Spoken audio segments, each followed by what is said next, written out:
2. Da, este. 2. Română. Da.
Okay.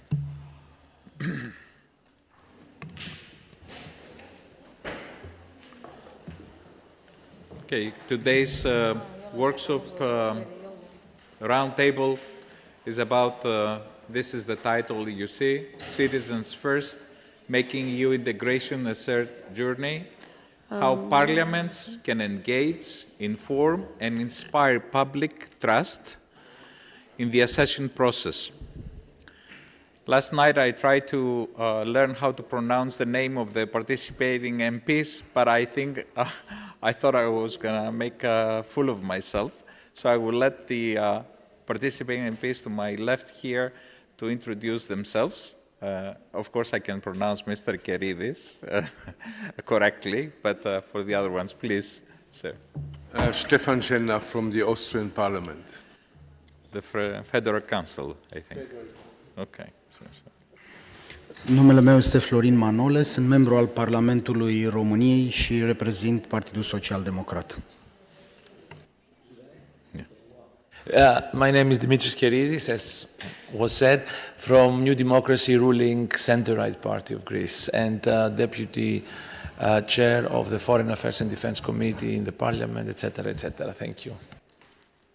My name is Lia Quartapelle, and I'm a member of parliament from Italy. Thank you. And now from the Moldovan Parliament, please.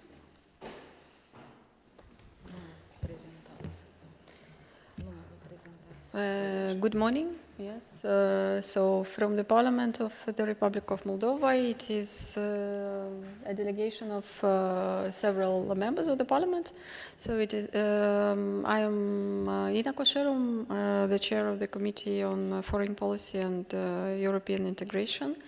My colleague Larisa Novak, the member of the Parliament and the chair of the friendship group between the Republic of Moldova and the Hellenic Parliament, and my colleague from the Committee on Foreign Policy and European Integration, Alina Dandara. Thank you. Hello, let me start. My name is Vasilios Spolopoulos. I'm the project leader for the Twinning project. Good morning, distinguished members of Parliament, dear students, colleagues, and guests. I would also like to warmly acknowledge the presence of their excellencies, the ambassadors and members of the diplomatic corps who join us today.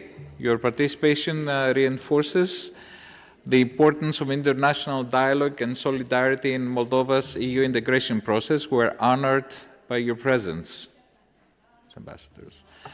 It is my great pleasure to welcome you all to today's first roundtable discussion held here in the Parliament of the Republic of Moldova. We gather at a crucial moment, not only for Moldova's European journey, but for our third European adventure. I call it an adventure, one that must be continuously renew its roots in trust, engagement, and common purpose. Today's roundtable brings together parliamentarians from across generations and geographies of the European Union. From Italy, a proud founding member of the European community and a firm believer in the ideals of unity, peace, and prosperity through integration. From Greece, a country that joined the European family in the earliest wave of enlargement, bringing with it the democratic heritage that shaped Europe's very foundations. From Romania and Austria, both of which have successfully navigated their accession paths, offering Moldova not just political support, but practical lessons on how parliaments can bridge the gap between policy and people. And of course, from Moldova, a nation with European aspirations that are both heartfelt and heart-earned. Your path forward is full of promise, but also of responsibility. The road to accession is not only about fulfilling technical criteria, it is about winning hearts and minds, communicating clearly, and building public trust. This is also why the value of the Twinning project we are part of cannot be overstated. It is a powerful tool for institutional cooperation and peer-to-peer learning. It enables members of parliament, staff, and citizens alike to benefit from the experiences of EU member states.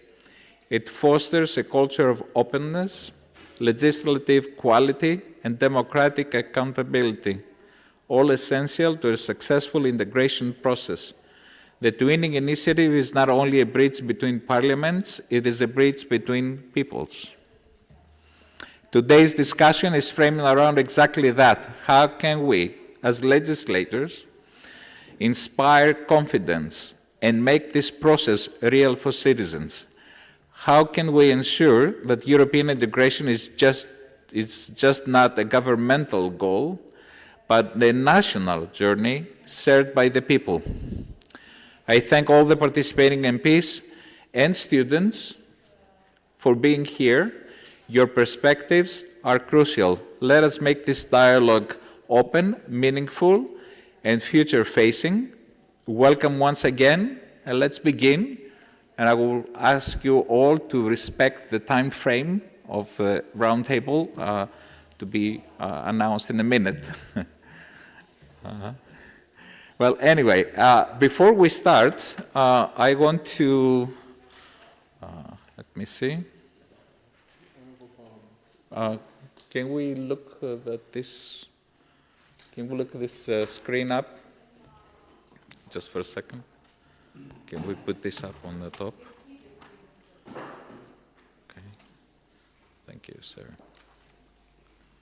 No.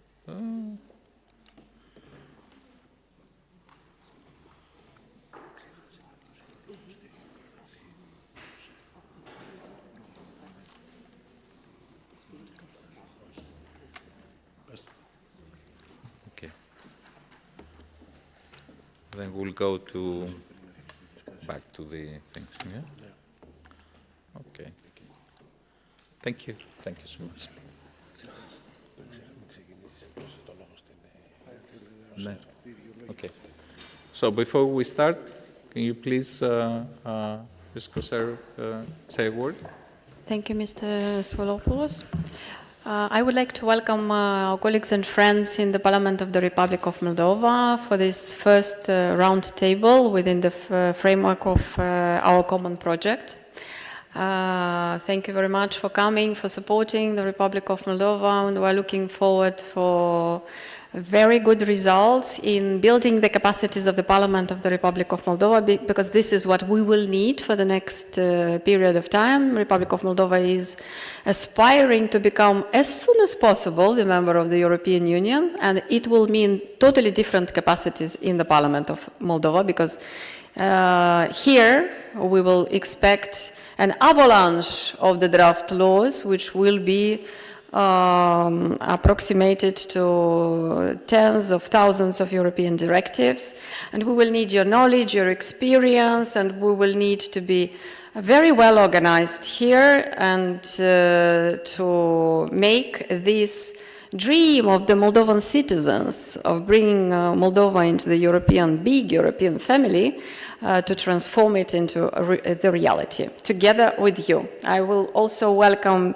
the excellencies in the meeting room today and being together with us and supporting the project, and the members of the Secretariat of the Parliament of the Republic of Moldova, the students, and I am sure we will have many more meetings, and it will become a tradition to meet, to discuss, and to see the transformation of the Parliament of the Republic of Moldova according to the European norms and standards, and assure really the speed, but also the quality of the process of approximation of our legislation to acquis communautaire. So thank you very much once again.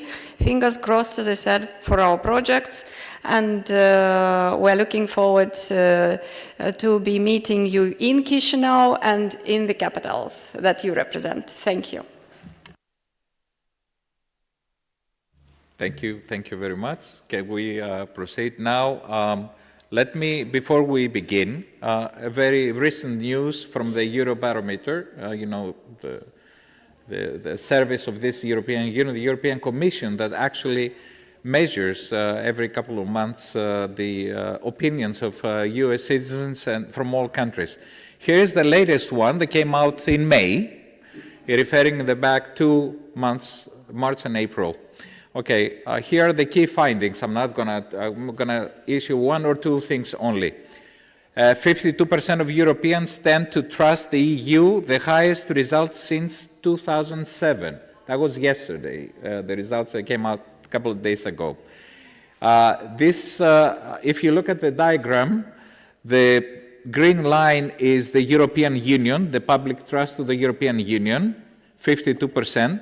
Look, the national parliaments are below, and the national governments are even a little bit lower.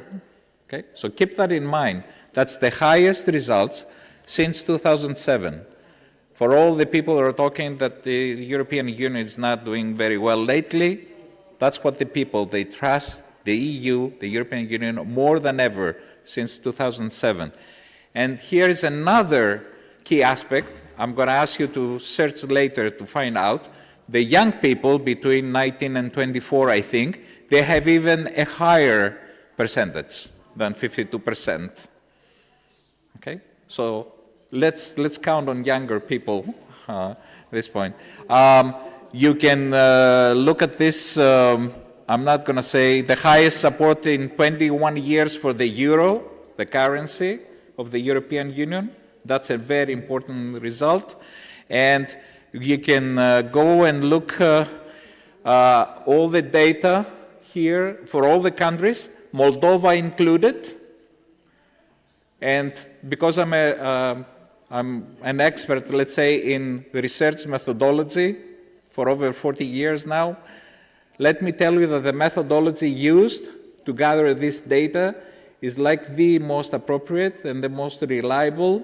There are personal interviews with 1,000, more than 1,000 people here in Moldova. And it will be very interesting to see the results of all the countries. If you're interested, we're not going to do that here. So keep that in mind. Even in Moldova, the results are higher than ever. Okay, so keep that in mind that we're in a good path. All right, so let's keep that. Let's move ahead. I'm going to ask some questions to the MPs. This is the question for all the MPs to answer. You have 2 minutes for answering. Please keep that in short, if you can. Oh, yes, I know. I understand. But this is not, we're in a parliament building, but not in the plenary session, okay, or in a committee. So, the first question, what is the single most important thing a parliament can do to win citizens' trust? You see, from the beginning, we're talking, everybody's talking about trust. Okay, that's the key word here. In the EU integration process, what is the single important thing? Please. No. I think it's very important to speak with the citizens not only about the sun, also about the shadows.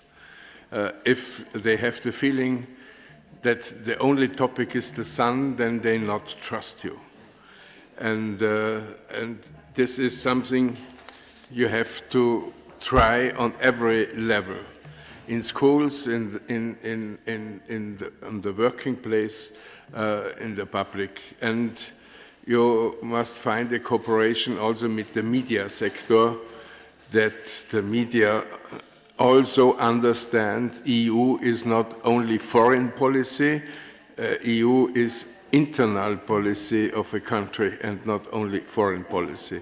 So if you are speaking open and clear, then the trust will rise up. Thank you so much. În opinia mea, și îmi cer scuze, o să vorbesc în română pentru că niște oameni foarte importanți sunt aici cu noi, cetățenii care ne aduc sau ne scot din parlamente. Cred că un lucru foarte important pe care parlamentele le pot face și le-au făcut este acela de a implica cetățenii în decizie. Faptul de a exista consultări consistente, faptul de a exista procese de legiferare suficient de lente încât să existe timp pentru implicarea cetățenilor este extrem de important. În țara noastră a fost extrem de important și asta s-a văzut în sondajele de la începutul drumului nostru european, pentru că ați vorbit despre sondaje mai devreme. Am avut între 79 și 81% dintre cetățeni dedicați parcursului european al României și cred că aceasta a fost o rețetă extrem de importantă și o rețetă care poate fi repetată și în Moldova.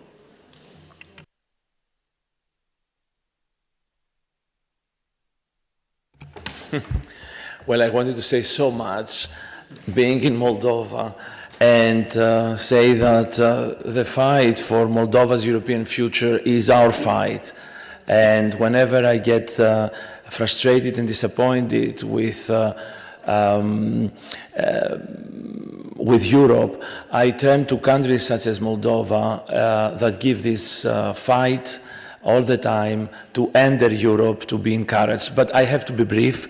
If I were to choose two things, I would say, one, avoid the natural tendency of politicians to blame Europe for everything bad and claim credit for everything good, which is something that we have seen in all our countries, to the point where we delegitimize the European project in the eyes of the citizen. And the second one, explain, and part of our function as politicians and elected officials is to continuously explain and explain and explain that voting the nationalist, populist forces is a recipe for disaster for all of us together. Because they work in a disintegrating, disuniting way in Europe and not in favor. The way to defend and negotiate and promote the national interests is not through antagonism and easy slogans, but through the hard work of trying to find common grounds and work through compromises, all of us together. This is very difficult to explain sometimes because media and citizens prefer easy sloganeering and stereotypes, but it is part of our job. So avoid blaming Europe for our own sins and explain and continuously explain that the nationalists are basically anti-nationalists and they work against our national interests. Thank you. Well, I think that the European Union is a choice. And I say this coming from a country that was part of this choice from the beginning. But it is all the more so for a country like Moldova that is choosing the path now. And as our leader said, it is a heartfelt choice, but also hard-earned. So it takes work to make this choice. And parliaments have a big role in the sense that they have to legitimize this choice. Different political parties have different ideas of why take this choice, and nowadays some parties, also in my own country, say that we shouldn't have done this choice. So it is important to use parliaments to discuss the goods and the bads. As like any choice, you're very young, but as like any choice in life, when you choose something, you leave something behind, but you also go ahead.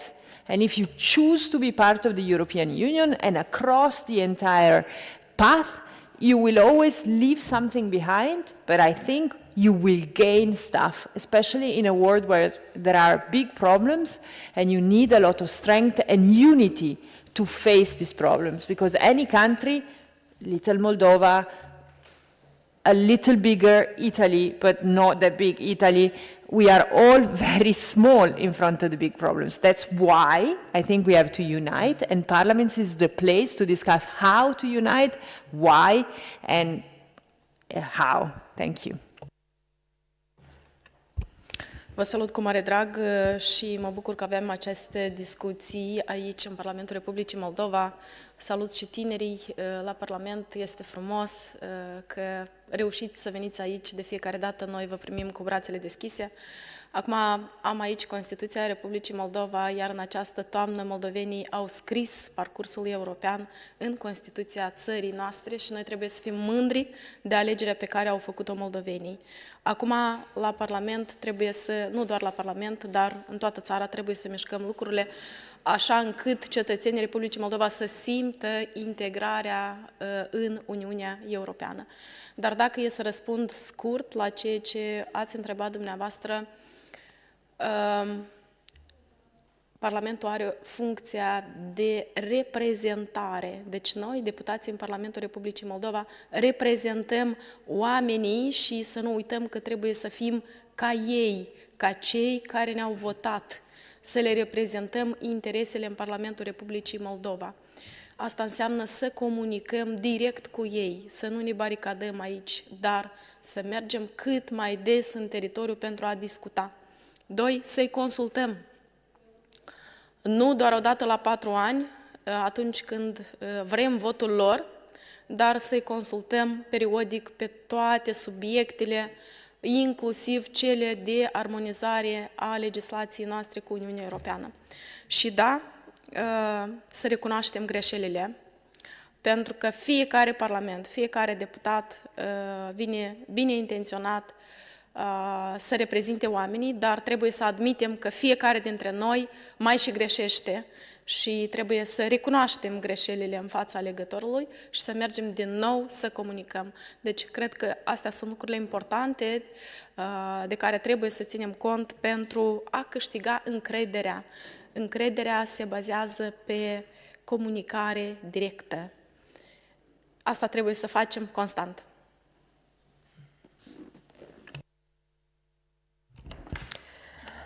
Vă mulțumesc pentru întrebare și vă mulțumesc pentru toate cuvintele dumneavoastră de susținere în procesul de integrare al Republicii Moldova și mulțumesc și tinerilor care au ales să participe activ la acest proces de integrare europeană.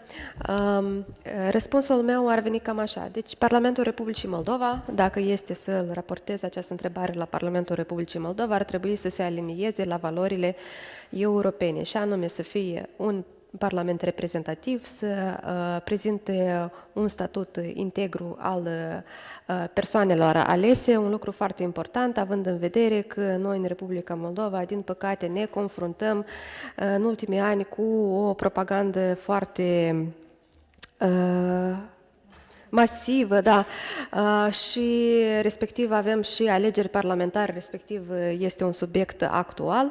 Avem alegeri parlamentare pe 28 septembrie și trebuie să ne asigurăm, cum a spus și colega mea, doamna Larisa Novac, că într-adevăr Parlamentul Republicii Moldova este reprezentativ și o să ajungă în continuare să reprezinte oamenii de pe tot teritoriul Republicii Moldova. În al doilea rând, ar trebui să fie un parlament care comunică activ și să asigure o deschidere pentru cetățenii săi, așa cum am încercat noi să asigurăm și o platformă de cooperare cu cetățenii și cu societatea civilă în baza recomandărilor din partea Comisiei Europene din 2023 și să asigurăm... Da. I speak too quickly. Și să asigurăm și instrumente de comunicare constantă cu cetățenii, cum ar veni prin această platformă de cooperare pe care am instituit-o în 2023, dar și la nivel participativ de luarea deciziilor, cum ar fi accesul cetățenilor în sala plenară de ședințe, utilizarea sălii plenare de ședințe ca platformă pentru careva evenimente sociale, vizitele care într-adevăr sunt importante pentru că cetățenii vin să cunoască instituția și este nu doar un mit, dar o realitate pe care ei o cunosc împreună cu deputații și să discute cu deputații și desigur și participarea inclusiv la cele 11 comisii pe care le avem instituite în Parlament. Unii cetățeni pot, când își doresc ei, să participe și să vină cu sugestii la proiectele de lege.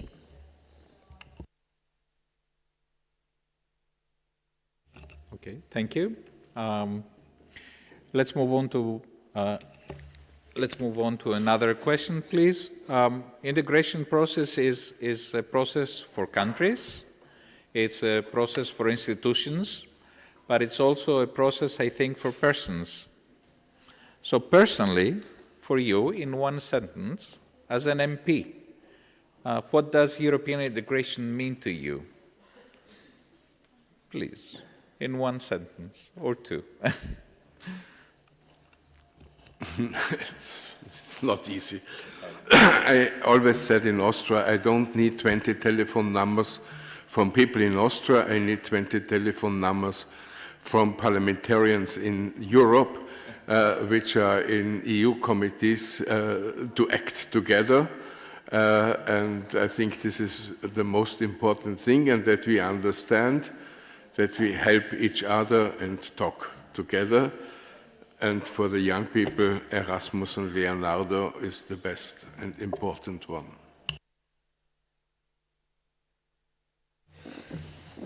O să am un răspuns extrem de personal. Înainte de a fi parlamentar, Am activat în organizații neguvernamentale ale comunității rome și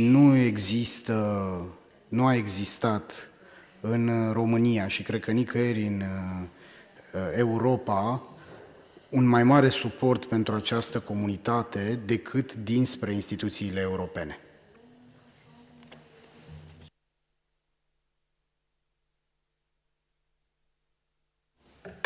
And I will refer to the young people in the audience. For me, there is the practical aspect and the more political aspect. The practical aspect is increased mobility and easy traveling all over Europe without borders, open borders, free roaming, easy communication. Greece is a small country, quite alone until recently in the southeast of Europe. Expanding the horizons and broadening the perspectives was always very beneficial for a country, especially for a country such as Greece. That's the practical side. The political side, which is equally important, is feeling safe. A sense of security, belonging to a larger family, a family that is strong, that is respected, that has a distinct voice. Uniting with the rest of Europe make us all stronger and more secure. Well, for me, there are two sides to it. One is the ideal side to it. European Union, European integration is democracy. We are different. We don't speak the same language. At the same time, we found ways to stay together in a democratic way, which doesn't mean that one is better than the other, but it's just differences coming together, and this is democracy. Second, there is a very practical side to it, which is that you can copy. What are they doing in Austria with social housing? We just discussed this with Stefan. What are they doing in Spain with parental leaves? There are problems in your country, and there are countries that have solved these problems before or have a better solution than your own. You can copy, you can get inspired by good ways of other countries, which is, of course, in differences, but you can copy. Thank you. Eu aș răspunde foarte scurt. După anul 2022, cred că pentru majoritatea cetățenilor din Republica Moldova, pacea a răsunat, cuvântul pace a răsunat tot mai des acasă, în societate și în toată țara. După invazia barbară a Rusiei asupra Ucrainei, noi, cei care suntem la hotar, am simțit pe pielea noastră. De ce? Pentru că pe teritoriul Republicii Moldova au căzut drone și am văzut exact cum fugeau oamenii de război. Pentru noi, pacea este despre Uniunea Europeană și nevoia de securitate stă la baza piramidei lui Maslow. De acolo pornește totul. Integrarea în Uniunea Europeană ne oferă pace și asta o așteptăm de 3 ani de zile și noi, cei din Republica Moldova. For me, the European Union is a big, consolidated, powerful family. My family is in the European Union because my sister, she lives in Bucharest. She went to Bucharest to get her university degrees because we always believed here in Moldova that going to Europe, it will bring us better degrees and diplomas. For me, Europe is free traveling, the sense of security, peace, people smiling, the sense of being constantly supported. And this is really empowering for us and for our citizens. Thank you very much. Let me say again that the two main concerns of the citizens of EU, of all the countries participating in Eurobarometer research, were number one, the economy. That's their main concern. And number two, at the highest level, is the security issues recently. Okay, just keep that in mind. Let's move on to, first of all, thank you so much for keeping the time and everything. Let's move on to the second phase of this roundtable, where there will be now questions to individual MPs, not the same for everyone. But if you feel that one of my questions is not appropriate or you want to speak for something else, please do. So for Mr. Keridis, the first one, from your experience in Greece, how can parliamentarians bridge the gap between technical EU procedures, you know how difficult it is for someone to apply to get a fund for a project in Greece, and citizens' daily concerns? The technical EU procedures and daily concerns. This is very American and television style. I like it. It's not the usual boring format, very interactive, and congratulations to the organizers once more. You have proved your efficiency. So, first of all, parliamentarians should do their homework. They should read, and they should know the procedures and the technicalities, and it's not always easy. But they should make the effort to understand and go deeper than the shallow, often shallow debates of every day on television. And then try to link that with, exactly as you said, make it practical, make it tangible, make it concrete and understandable to the citizens. For example, as we said before, offering concrete examples of why Europe is important. Free roaming for youngsters is especially for youngsters who love to travel all over, is a benefit of Europe. Free traveling without passports, common currency. We belong to a generation that still remembers how it was 30 and 40 years ago. But the new generation takes everything for granted, and we should make the effort to explain to them that nothing is granted, that there is an everyday struggle in order to have this kind of benefits and open borders.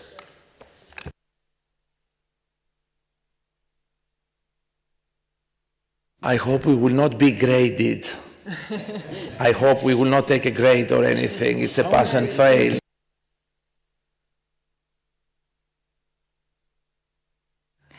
Well, yes, please.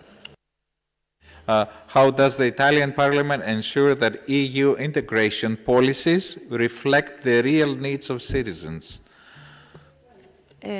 National parliaments, the Italian Parliament, has to maintain open the channels of communication between citizens and European institutions. We do this in a very technical manner, in a way, through what we do. First of all, every month or so, we discuss with our Prime Minister what she is going to say in Brussels at the meeting of all EU Prime Ministers. We discuss with her and we give her a mandate. And this reflects what we discuss with our citizens.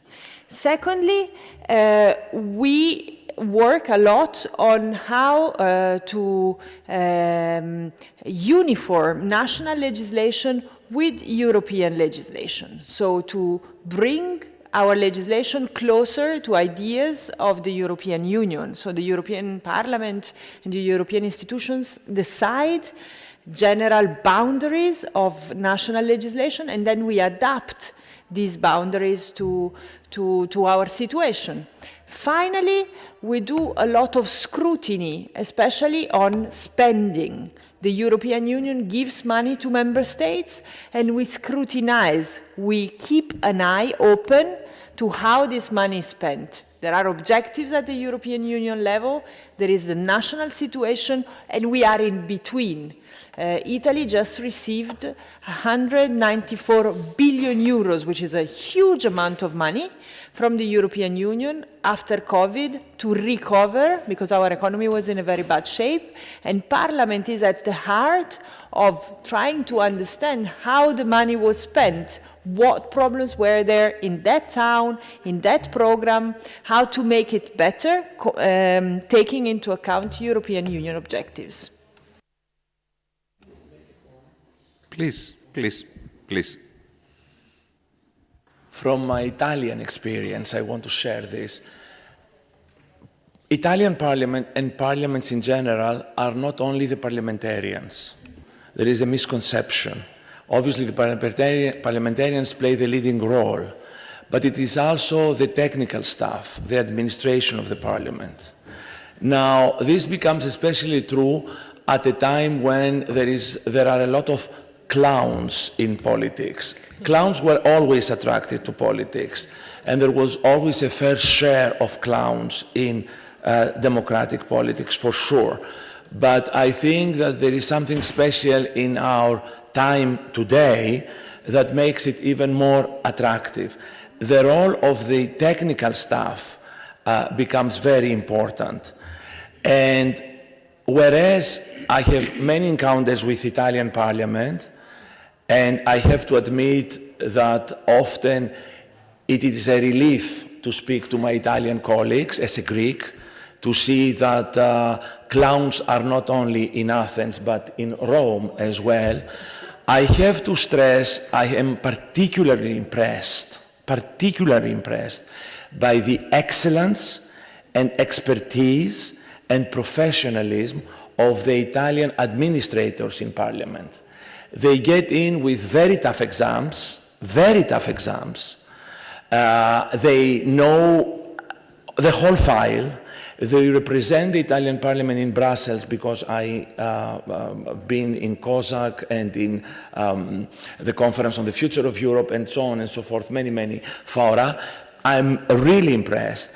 And it is an aspect, I see now my Greek colleagues doing an excellent job, it is an aspect that is often neglected, that you need, especially in Parliament, to have very meritocratic, tough processes of hiring people, because the administrators, because their job is absolutely crucial to give the right input to the parliamentarians. Thank you for this comment, I appreciate. I must say that we're also very impressed by the professionalism of the colleagues here in the Moldovan Parliament so far. Okay. Let's move on. Mr. Manole, what lessons from Romania's EU accession journey can Moldova apply in terms of citizen engagement? Okay. Întrebarea dumneavoastră mă obligă la un răspuns egoist, nu o să apreciez Parlamentul grec sau italian, o să apreciez societatea românească. Și aș spune în primul rând ceva ce din păcate cred că nu se poate aplica de la modelul românesc la modelul moldovenesc. Noi am avut în 1996, dacă nu mă înșel, un agreement al absolut tuturor partidelor politice în favoarea drumului european. Așa ceva a fost extrem de important în parcursul european al României, a făcut să fim foarte eficienți în Parlament, în Guvern și în orice instituție care avea de jucat un rol în accesul la Uniunea Europeană. Și din păcate nu cred că ăsta este nu este ceva tangibil în Moldova. Știm diferențele majore de opinie dintre diferite partide politice. Dar există ceva ce poate fi aplicat și m-am referit mai devreme în răspunsul meu la întrebarea anterioară la consensul larg din societate, faptul că până la 81% dintre cetățenii României au sprijinit parcursul european al țării noastre. Și cred că asta este un deziderat tangibil în Republica Moldova. Noi am avut atunci, și cred că și dumneavoastră acum aveți posibilitatea unei colaborări foarte bune între guvern și Parlament. Este extrem de important. Guvernul român a avut atunci o strategie de comunicare. Sigur, au existat mai multe planuri de acțiune, dar mă voi referi la această strategie de comunicare, pentru că vorbim despre citizens engagement și Parlamentul românesc are această procedură. Recunosc că nu am verificat dacă o are și Parlamentul din Republica Moldova, dar cred că da, de a organiza întâlniri ale comisiilor parlamentare în afara clădirii Parlamentului, oriunde în țară. Așa ceva face ca Parlamentul să coboare în stradă, dacă pot să zic așa, face ca cetățenii să fie mai aproape de informație, să fie mai aproape de participarea la procese, să fie mai conștienți de faptul că vocea lor este auzită și că opinia lor este respectată. Mecanismul ăsta parlamentar a fost important la noi. Cred că poate fi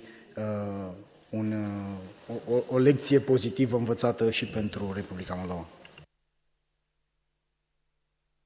Thank you very much. Now for the Austrian colleague, in your view, how can parliaments counter growing skepticism or disinformation, fake news, whatever you want to call it, about the EU, especially among young people? You must use the communication tools of young people. If you go only in newspaper or in TV or radio, you will lose this game. Young people are on in other communication ways, and that you have to support. And in Austria we made mistakes, and these mistakes we are still not totally healthy of that. That politicians, governments, we have 9 regional governments, said different things what they after did in Brussels. So if you are in politics a liar, or you make muscles which you cannot use, and then you blame the EU and said the EU made a decision, not we was on another ship, then it will not work. And that was done many times in Austria, and I think more and more the responsible politicians learned not to blame Europe, and also those politicians support the decision in Brussels of the European Union, but at home they spoke another language. And this is not good, so if you want to rise up the trust, you have to do that.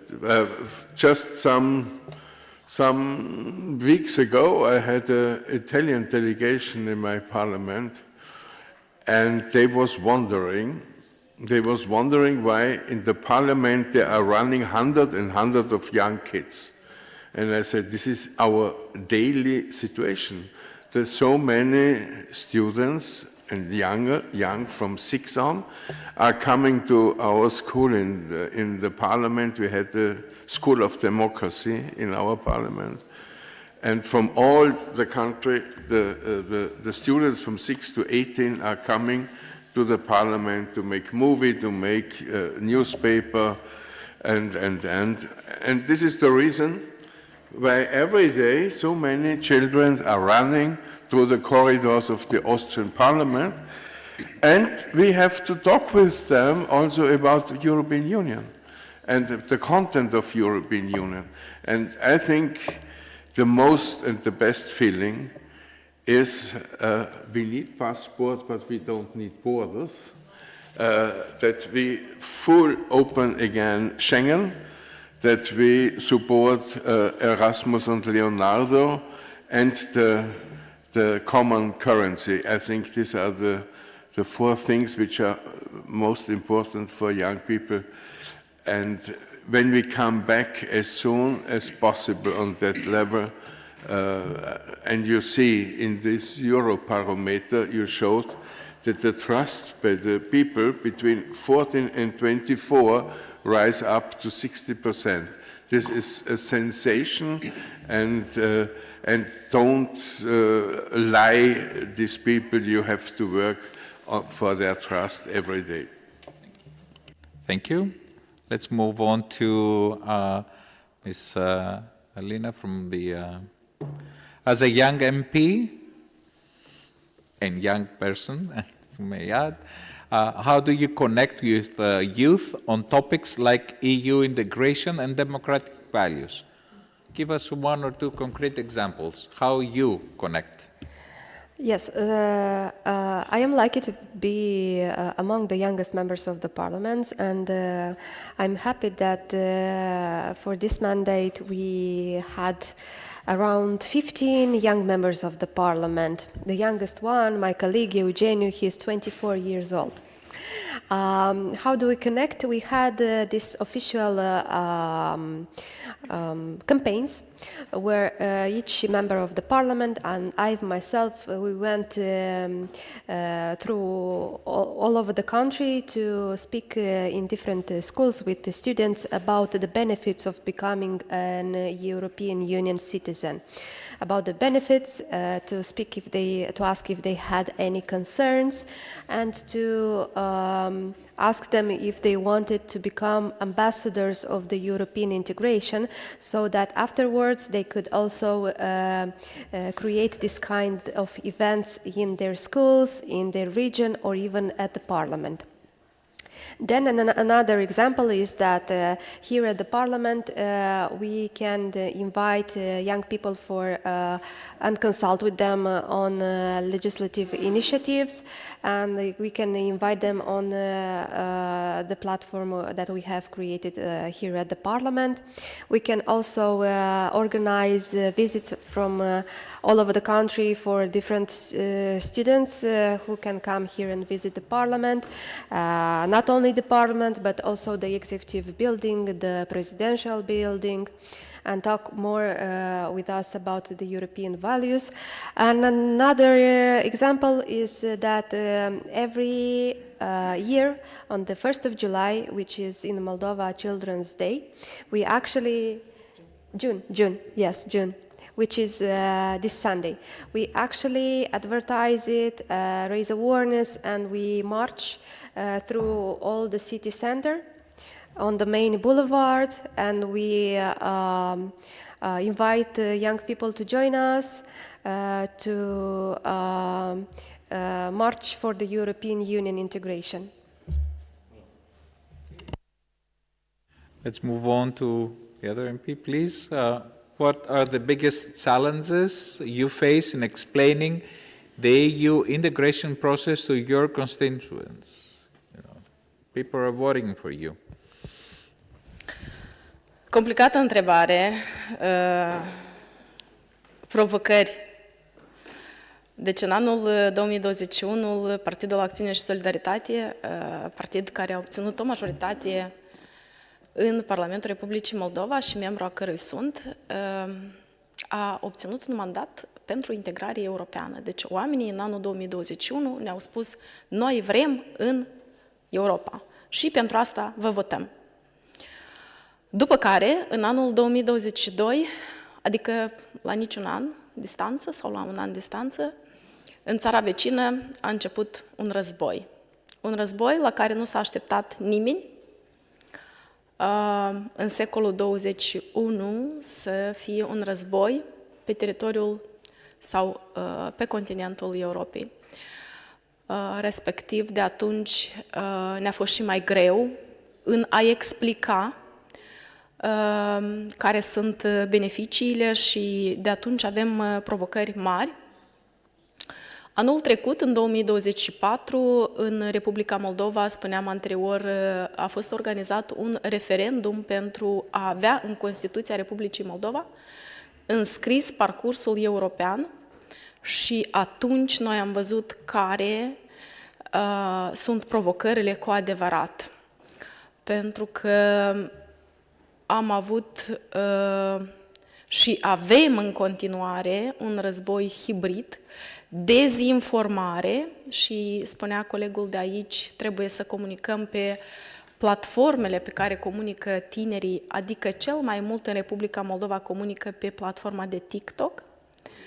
Acolo, dezinformarea în raport cu subiectul de integrare europeană atinge cote maxime.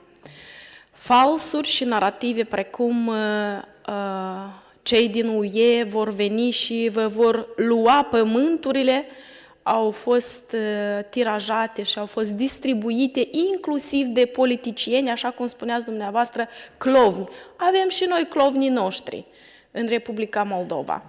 Avem și noi din ăștia care distribuie falsuri la greu. De asta, ceea ce putem face noi, în cazul în care nu putem controla această rețea, e să comunicăm mai intens pe această rețea.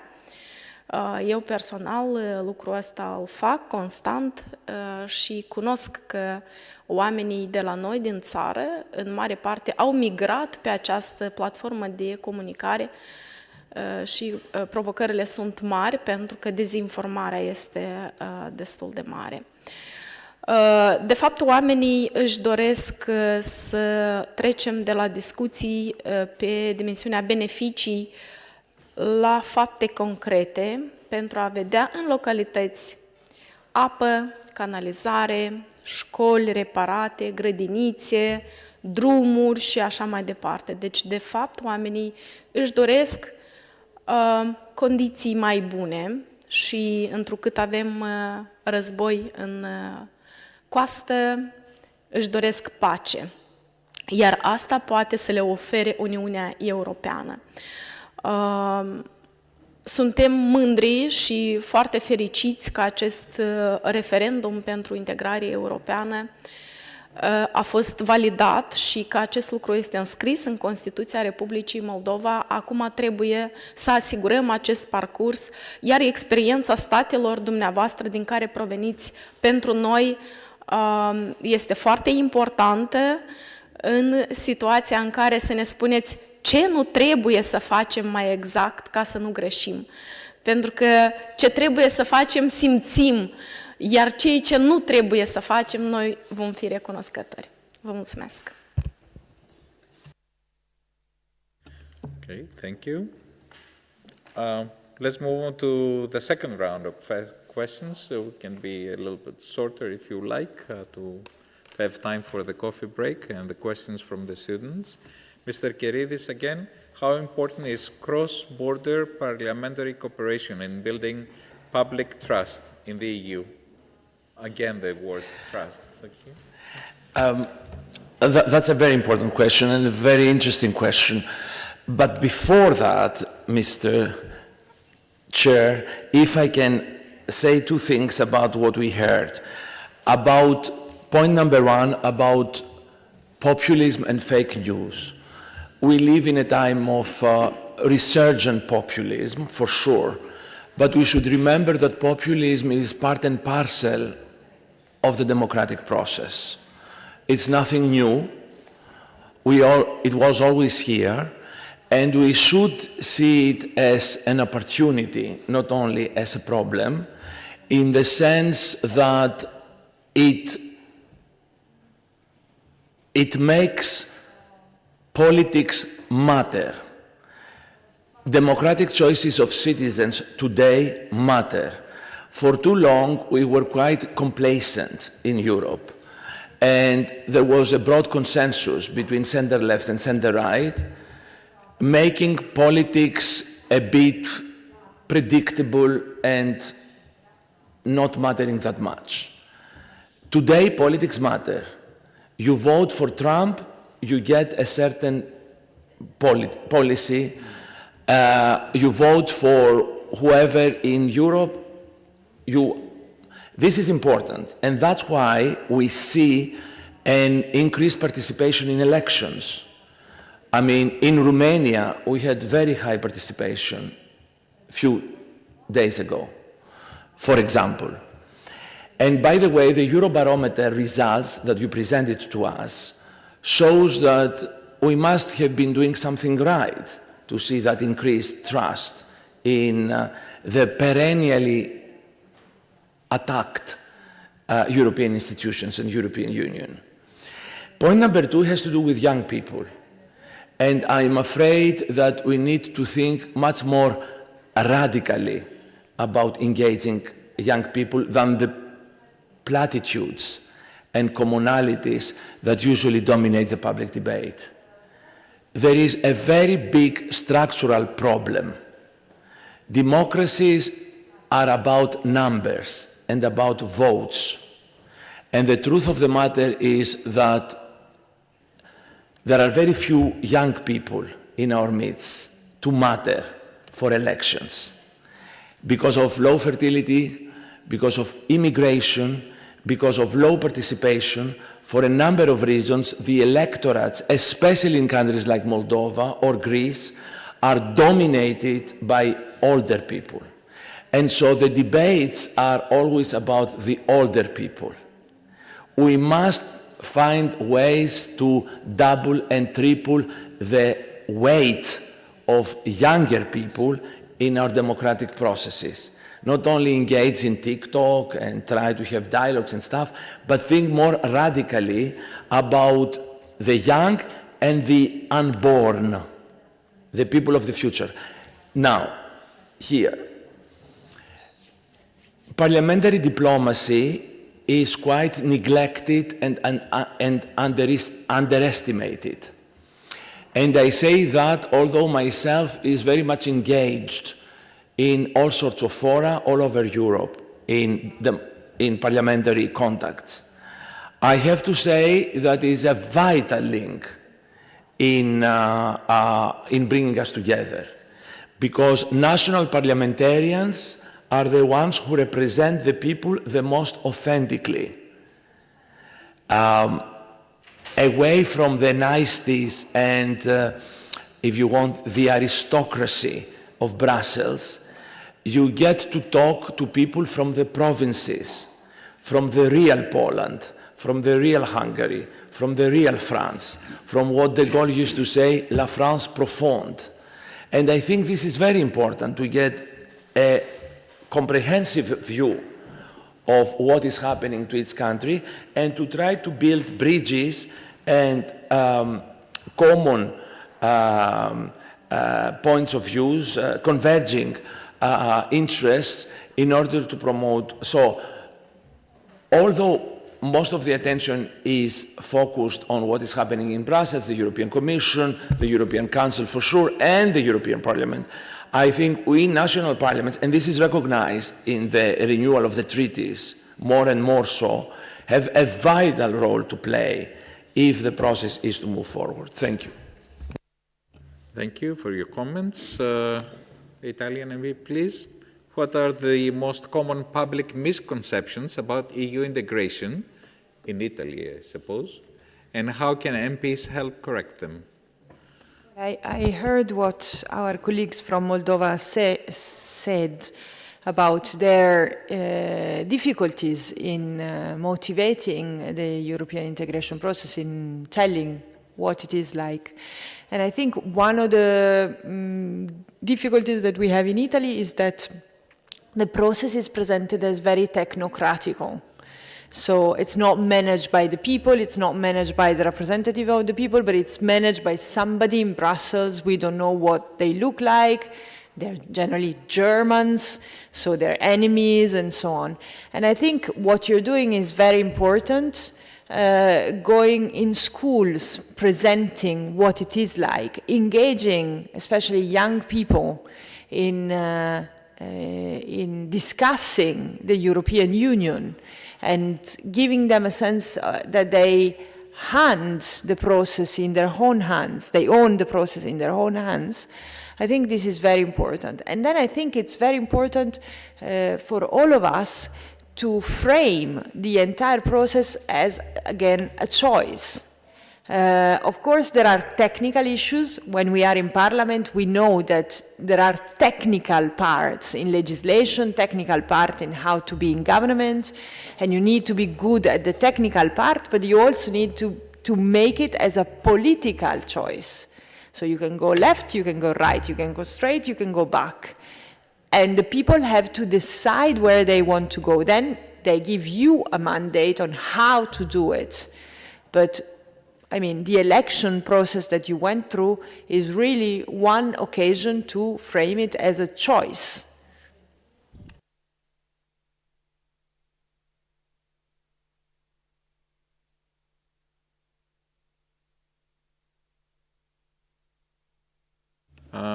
What role do you see for national parliaments in fighting disinformation about the EU? Almost the same question for you as well.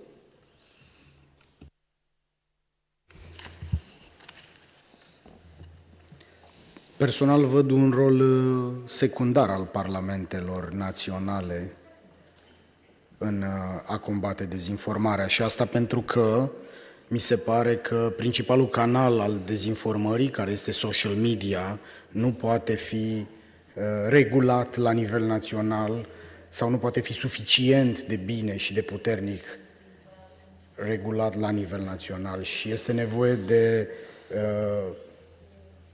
fie de toate parlamentele naționale, fie mai curând de Parlamentul European și de Comisia Europeană pentru a putea să ținem într-o matcă normală niște giganți tehnologici care au ca principal obiectiv profitul, nu acuratețea informațiilor, care au ca principal obiectiv să producă bani, nu informație. Și aș mai completa răspunsul meu cu o încercare de a dialoga cu domnul Kairidis apropo de ce putem face pentru a stimula participarea tinerilor, pentru că asta este legată de rețelele sociale și de dezinformare. Și aici nu vreau să sperii cu o formulare, dar cred că merită să criticăm puțin capitalismul. Sistemul capitalist în Europa vorbește despre educație care are ca scop pregătirea tinerilor pentru piața muncii. Dacă ne uităm în literatură, Aldous Huxley a vorbit foarte mult în distopii despre cetățenii muncitori. Eu cred că dacă vrem să combatem dezinformarea, dacă vrem să avem o democrație mai funcțională și mai mulți tineri implicați în toate procesele democratice, trebuie să avem o educație care să formeze cetățeni, nu muncitori. Pentru că oricum, pragmatic vorbind, la cât de repede se mișcă economia și societatea, de la începutul procesului educațional până la finalul lui, un tânăr trece prin mai multe lumi. Mersi. Let's move on to our MP from Austria. What innovative approaches has the Austrian Parliament used to communicate the value of EU membership? Innovative. We heard about the students running around. I think this is great. I don't know how easy it will be for the staff dealing with all these visitors every day, but anyway, please. It's a young parliament. Alina, I will invite you to check our School of Democracy in the Austrian Parliament. Take your speaker and the director of your parliament with you. Then because there are other parliaments which are so impressed about that they will do the same in their parliament. So I will welcome you in the Viennese parliament. Disinformation, yeah. That is, for example, the work of our EU committee is directly. So if you are in Vienna and you are interested what is the Committee for EU Integration is doing, you can come because it's open, it's public. This is something very, very important because all the other committees are closed, but not the EU committee. The EU committee is public. And we invited automatically in the EU committee the social partner, so the labor union and the economy union, the farmer union. They are all always invited, the union of citizens and the union of villagers. They are all in our EU committee so that they are directly involved and nobody is telling stories. And this is something which is, I think, very, very important.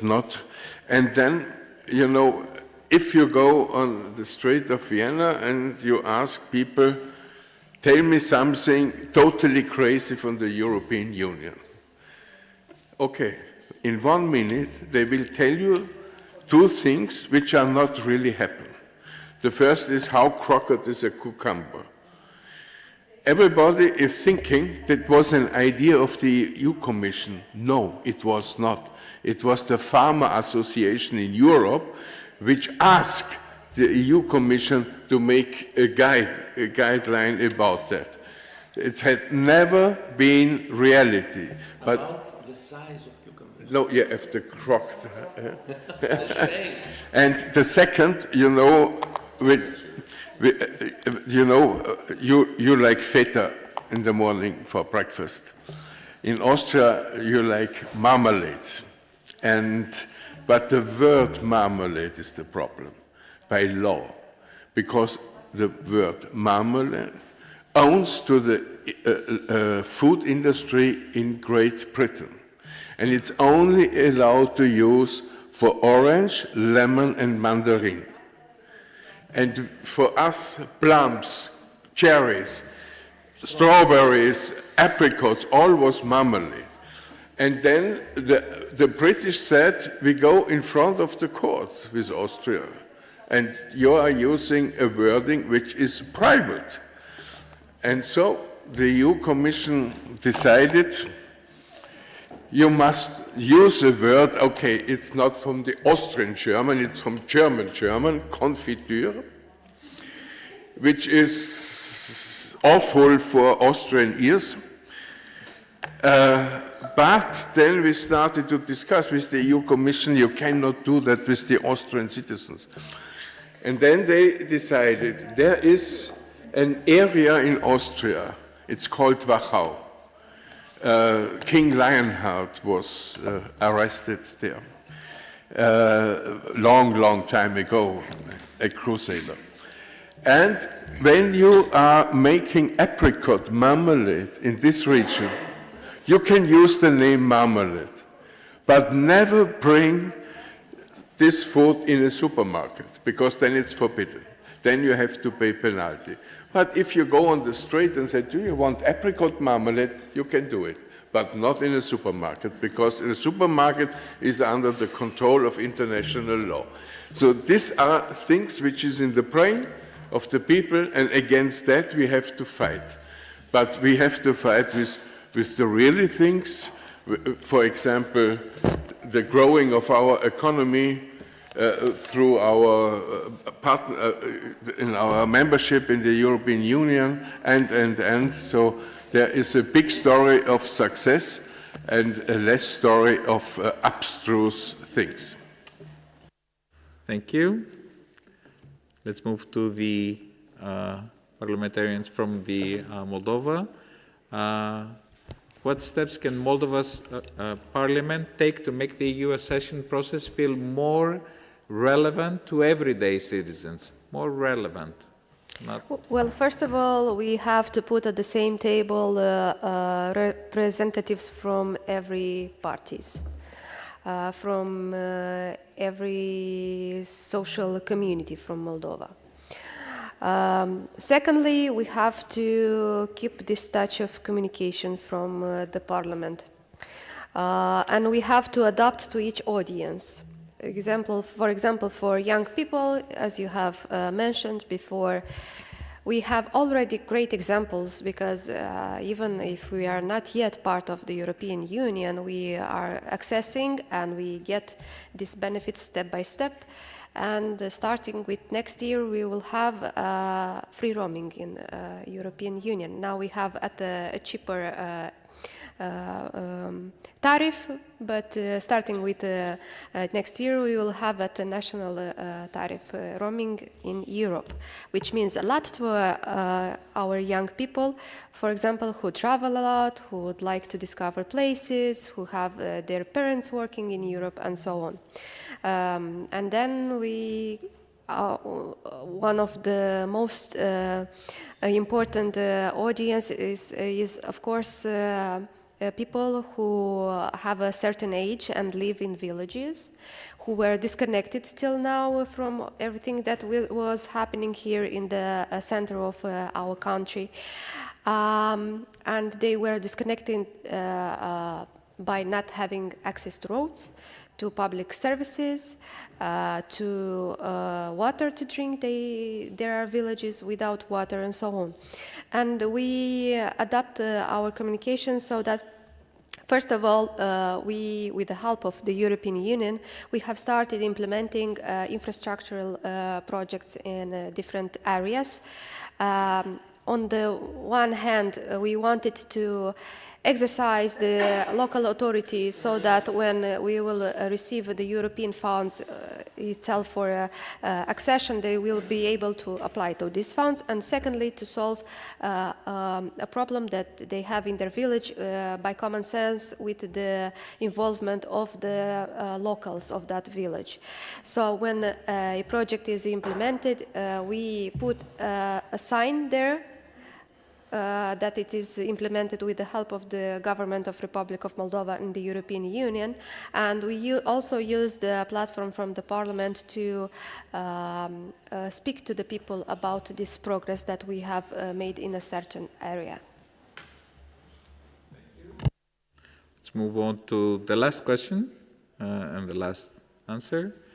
How can local engagement activities, because everybody is going to the capital usually, to Chisinau or other places, like town halls, school visits, etc., boost support for Moldova's EU path? Do you go outside Chisinau, for example? Trebuie mai întâi să confirm că activitățile locale care le avem de implicare, fie a primarilor, fie a instituțiilor școlare, stimulează sprijinul pentru integrarea europeană. Cum se întâmplă acest lucru? Prin activități educaționale și culturale. Anul acesta avem un program în premieră, un program cultural, se numește Acces la cultură, pentru că trebuie să ajungem cu activitățile, să adunăm comunitățile și în aceste activități să le vorbim inclusiv despre integrarea europeană, despre valorile europene, despre tradiții și obiceiuri pe care le păstrăm fiind membri a Uniunii Europene și să demontăm miturile inclusiv în cadrul acestor activități culturale. Deci este o premieră. Noi la Parlament am alocat mai multe resurse financiare pentru Ministerul Culturii, pentru ca acesta să finanțeze proiecte culturale locale, acolo unde putem discuta cu comunitatea. Spunea și colega mea despre proiectele pe care le implementăm cu suportul Uniunii Europene, cu suportul colegilor noștri din România, care ne sunt alături de fiecare dată. Și avem deja la a doua ediție un program de susținere pentru comunități, pentru a dezvolta infrastructura, l-am numit Satul European, iar în fiecare localitate, acolo unde se implementează aceste proiecte, sunt implementate aceste proiecte, există un panou informativ în centrul localității unde scrie satul european. Satul european trebuie să arate cu școli reparate, cu grădinițe moderne, cu drumuri reparate, cu apă, canalizare și așa mai departe. Deci deja suntem la a doua ediție. Probabil ar trebui să comunice mai mult primarii despre aceste proiecte și de unde vin banii.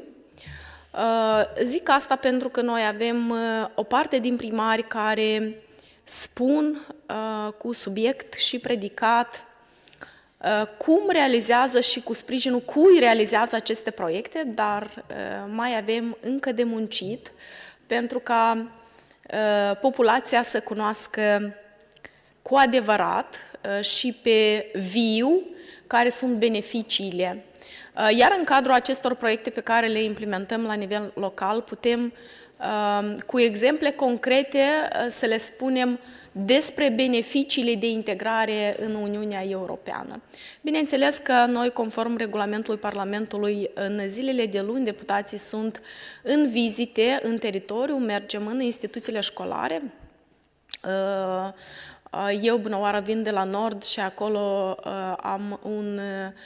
merg într-un raion unde sunt multe primării, interacționez cu mulți primari și directori de instituții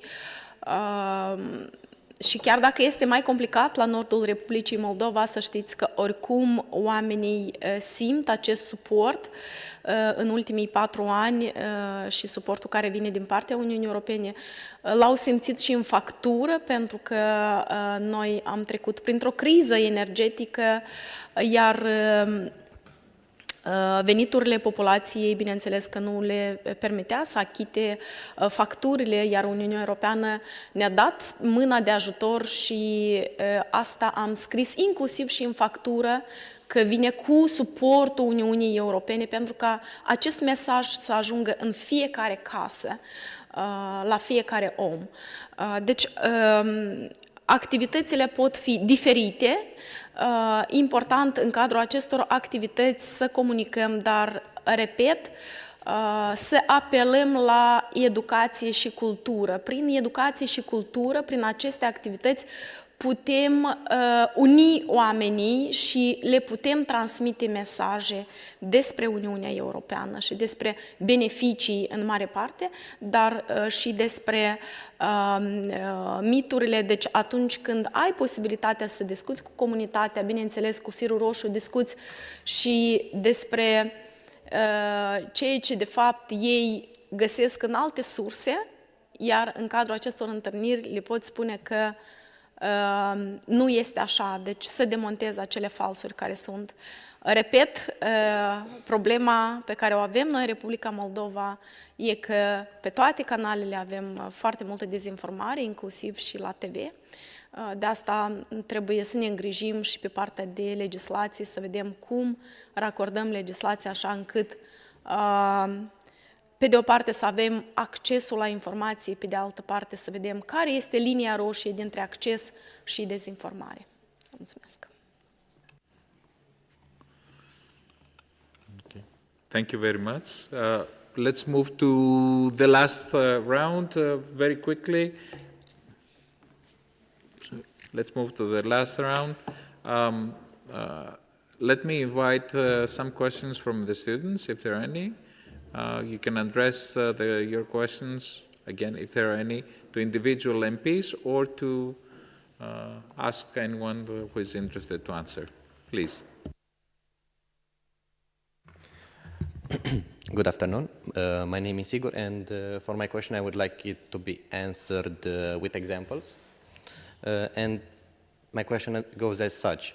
How can a collaboration between the parliaments of EU member states support the efforts of the Republic of Moldova in engaging the citizens?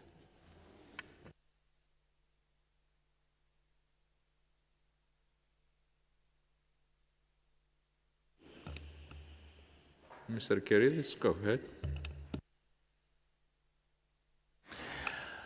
I think the most important thing is to have an open, occasionally adversarial debate.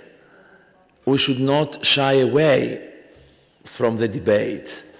We should accept that democracy and democratic politics is about conflicting views. And there is an inherent element of conflict and polarization in democracies. As long as this happens with argumentation and rationality, we only have to benefit from it. I think there is a misperception that European politics is all about being nice and moderate and gallant and I don't know what. The most important thing for the Parliament of Moldova is to have this open, unbiased, unrestricted, unconditional debate and make politics interesting again. I'm sure they are, and they try to be as such, but this would be my advice. The more debates, the more interest there is in it. I think that would be. I myself is a junkie of politics. It's one, pathology since I was very young. And I still remember watching, not many of my fellow students did, the British Parliament and the hour of Prime Minister there. And this wonderful, in the cradle of parliaments and parliamentary democracy that the British House of Commons is, these extraordinary debates between the government and the opposition, the Prime Minister and the leader of the opposition. I think we should have more of that. If I may add one thing. What I do at the beginning of the year is that I write to schools in my constituency, saying that they can come to Parliament, that Parliament is open, that they can come for a school trip to Rome, and that they can come in Parliament. In Italy, it's not common for members of Parliament to do that, so I don't get huge responses. But in general, some schools come, and when they come, if I can, I organize a meeting with the students, and if it's possible, I invite somebody from across the aisle. So I'm from the left, and I invite a member of Parliament that has a similar background like mine from the right. And we answer questions from young people. And what we do is that we present how we went to Parliament. Now I'm 40, but I entered Parliament when I was 30, so I was quite young compared to Italy. So we tell the story, and generally it's a different story for values, but it's a similar story of involvement in politics from the grassroots. And then we answer questions, and people see that on different things we might have different ideas, but we can talk to each other, we can relate to each other, and on certain issues we do share the same view. So I think this is something that corresponds to what Dimitrios said, to show that there is a debate, but that the debate is humane and that comes from different backgrounds. So this explains to people why in the end you make different choices. At the end, it's not a question of sympathy. It's a question of political decision. Have Moldova done the homework? we have all to do homework. I remember when Romania was joining the European Union, there was Austria president and I have been many times in Romania to talk with them about the pre-tendention system, which was in a privatization, and that this is not possible. So you have to do a lot of homework, and I think at the end we have also to decide what we are doing with the Transnistria conflict. There is one example, for example, Cyprus.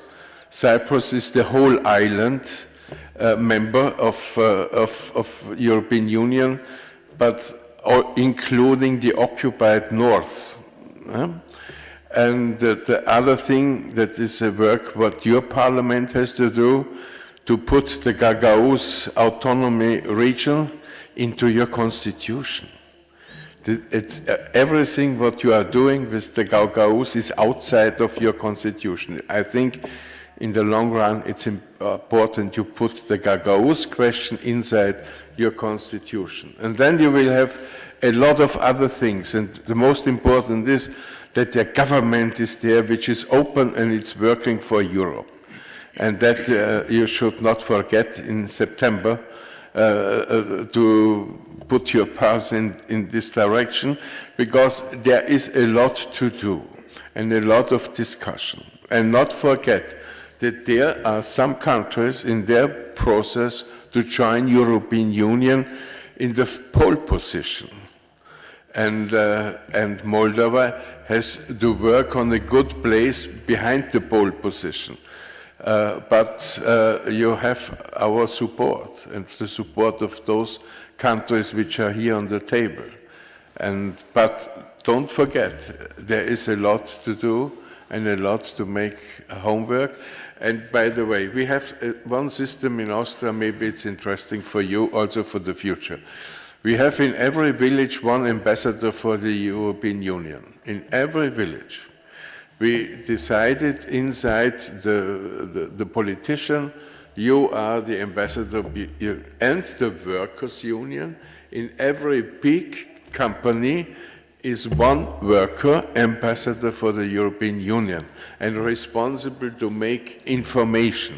So that is something about that you should think before or after you join the European Union. I think we must close the morning session. I abuse my role as a Greek to a fellow Greek, but there is also one more thing. Parliaments are the houses of the people and belong to the people. And behind and besides the imposing structures that exhume a certain sense of authority and distance and isolation, the true role of parliaments is to be of the people, for the people, with the people, all the time. I always liked the Scandinavian parliaments as buildings more than us in the rest of continental Europe. I mean, Italy has a wonderful parliamentary building. Nothing less could have been expected from Italians, and the beautiful city of Rome, obviously, this Palazzo Montecitorio. And Hungary has a very imposing building, speaking of the past glories of Austro-Hungarian Empire. But I think the Scandinavians have hit it best with these very low-key, transparent, simple buildings that bring the people in rather than keeping them out. The more we engage, the more we legitimize our existence, I think. And this is very important. We are the servants of the people rather than the other way around, and we should never forget that. Thank you very much. Well, let me thank first of all the members of parliaments. I know that some of you traveled very late in the morning hours and you're very tired and you made an effort to attend this event and to come to Chisinau in Moldova and to join us here, and we really appreciate that. I want to thank the Parliament of Moldova for hosting this event, your hospitality again. Thank you very much, Ms. Georgica. And I want to thank the students and everybody attending, and the Twinning team, the beloved ambassadors that they're with us from the beginning. And also I want to thank the interpreters behind these glass doors. They did an excellent job. Thank you so much. Thank you all. There's coffee break.